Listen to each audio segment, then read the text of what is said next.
Welcome guys to 101. बऱ्याच दिवसानंतर video येत आहे. आपण 30 days आउट आहोत from a corporate life to our first ever natural body building show साठी. तर या जर्नीमध्ये सोबत राहा. मी ट्राय करेल तुम्हाला सर्व दिवसाचे रुटीन्स पोस्ट करायचे.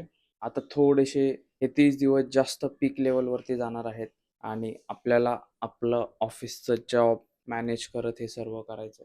तर आपला दिवस स्टार्ट झालाय ऑलमोस्ट 9 वाजता. मी निघालोय जिमला.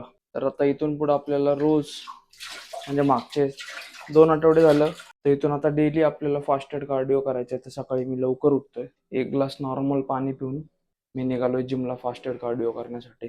भावांनो, एका बॉडी बिल्डिंग ऍथलीटची लाईफ कशी असते ते आता एक्सपिरियन्स करून खरंच जाणवतं की किती कठीण आहे या गोष्टी. पण लाईफ मध्ये तुम्हाला हेच एक्सपिरियन्स बरंच काही शिकवतं. खरं सांगायला गेलं तर मला दिवसभरात खायला काहीच नाहीये, पण जे पण आहे त्याची व्हॅल्यू मला आत्ता कळते. घरी येऊन मील प्रिपेअर केले. मागचे 3 आठवडे झालं काप्स पूर्ण डाऊन आहे आणि एनर्जी सुद्धा लो आहे. ऑफिसचं काम करून पोहोचलो जिम मध्ये, मन करत नव्हतं. पोजिंग प्रॅक्टिस केली.